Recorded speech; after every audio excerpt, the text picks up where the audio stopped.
Lalu bagaimana kisah dan perjuangan warga negara Indonesia yang berhasil dievakuasi dari Teheran, Iran hingga bisa kembali ke tanah air? Sudah bergabung bersama kami melalui sambungan Zoom Bapak Sultan Fatoni, WNI asal Samarinda.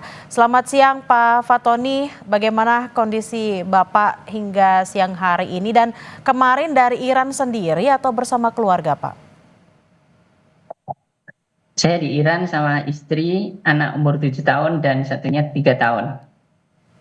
Kondisinya saat ini seperti apa Bapak dengan istri dan juga kedua anak tersebut? Ini mereka lagi tidur soalnya capek, kemarin perjalanan itu 6 hari ya. Di jalan, kami 6 hari di jalan. Oke, total perjalanannya tadi 6 hari, itu boleh diceritakan nggak Pak melewati mana saja dan apakah dalam perjalanan juga ada mungkin semacam peringatan-peringatan yang diberikan oleh petugas? Ya, ini saya dan keluarga tinggal di kota Mashhad di Iran. Jadi itu sekitar 850 kilometer dari Teheran. KBRI Oh, Teheran itu meminta kami untuk datang ke titik kumpulnya di KBRI Teheran oke di baik. hari Rabu. Di hari Rabu, ya. Oke, berarti memang Jadi dari tempat Bapak tinggal ke Teheran sendiri pun sudah cukup jauh dan memakan waktu begitu ya Pak? ya, ya. Dari Salah satu Teheran sendiri Bapak ke Azerbaijan itu berapa lama Pak? dari Teheran ke perbatasan Azerbaijan itu 10 jam naik darat ya. Kem- Kemudian setelah 10 jam di Sebelum Azerbaijan, itu juga ya. sempat ya, Ya Bapak, sebelum lanjutkan Pak, boleh? sebelum antara kami datang ke Mashhad dan menuju Azerbaijan itu karena menunggu teman-teman dari kota lain juga kumpul di Teheran, kami sempat nginep semalam di KBRI Teheran itu. Ya, Oke, berarti memang kurang lebih 6 hari itu termasuk juga tiba di titik kumpul Teheran, kemudian ke Azerbaijan dan juga berkumpul bersama warga negara Indonesia lain di sana, begitu ya Pak? ya, Ketika itu berkumpul itu situasinya seperti apa Pak dengan warga negara Indonesia yang lainnya? ya itu ada satu orang yang di asrama mahasiswanya itu sempat meledak itu, jadi kakinya luka juga ada yang sudah mengungsi dari rumahnya dia karena tempatnya juga kena bom gitu juga ada. Kalau di tempat Bapak sendiri Pak, tempat Bapak tinggal sendiri seperti apa Pak? Kalau di kota Mashhad ini kota bagian timur Iran ya, jadi agak jauh.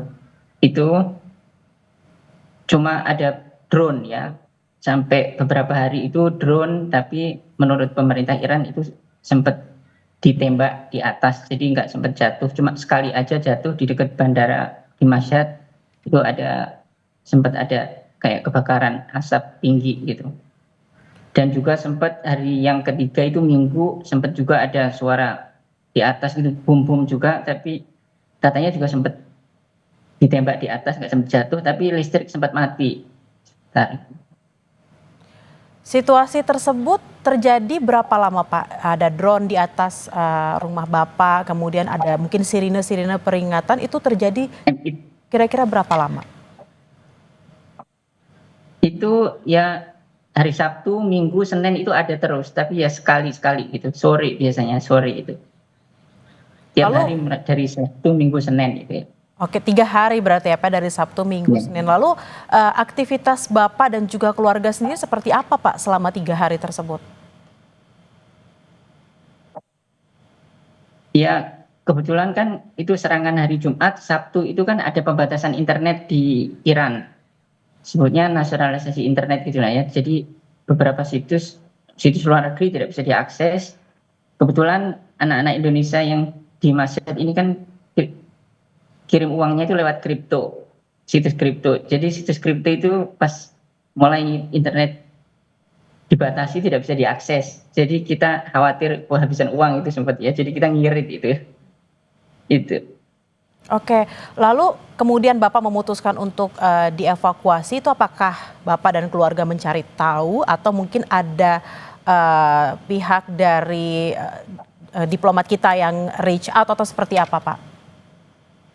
Ya, memang ada grup WNI Iran gitu. Di situ sejak serangan kedua hari Sabtu itu sudah ada mahasiswa yang nanya apakah ada akan ada evakuasi, terus dari KBRI tunggu saja nanti akan ada. Jadi terus diumumkan hari Selasa itu katanya ini sudah siaga 2, siap-siap aja. Terus hari Rabu ternyata diinformasikan kalau sudah siaga 1 berarti sudah evakuasi gitu.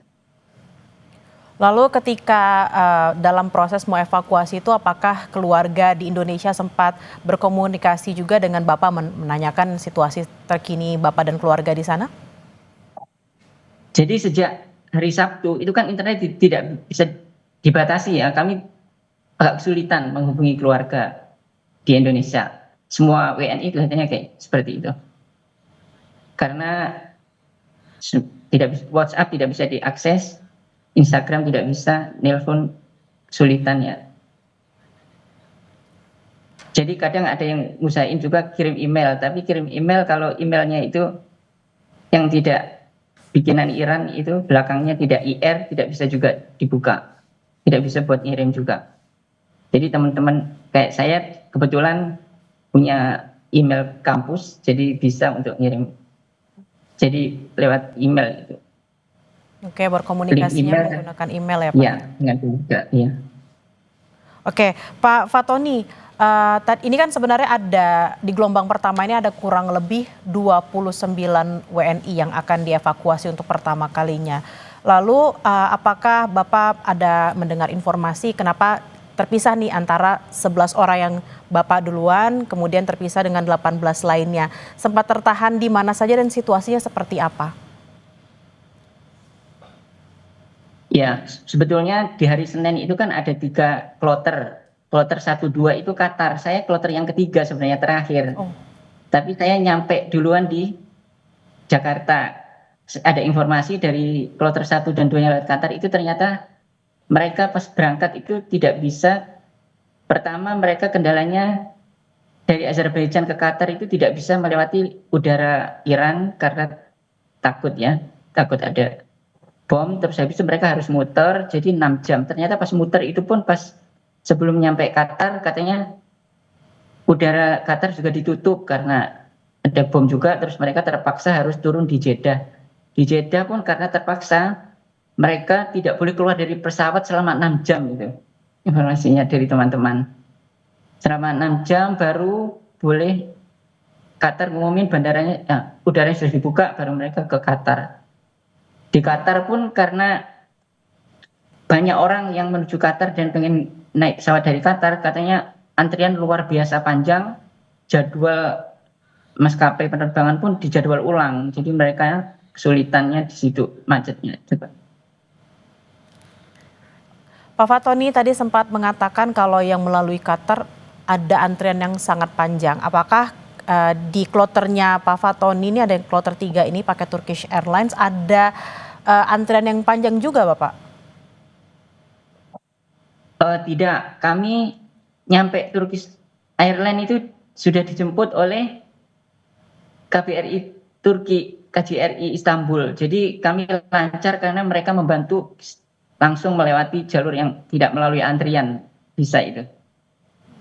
Jadi dapat bantuan dari KJRI Istanbul. Oke. Bapak, harapannya Bapak terakhir nih sebelum Bapak juga sebentar lagi akan terbang menuju Samarinda, harapannya apa Pak? Harapannya ya karena saya kuliah ini kurang sebentar lagi, 1 semester lagi, kalau bisa selesai ini, kalau bisa saya di sana aman lagi dan bisa melanjutkan kuliahnya. Tinggal dikit lagi. Ya. Ya kita sama-sama berharap memang konflik ini tidak akan menjadi lebih panjang lagi supaya juga Pak Fatoni bisa balik dan juga menyelesaikan kuliahnya. Terima kasih sekali Bapak Sultan Fatoni, salam sama keluarga dan selamat beraktivitas kembali.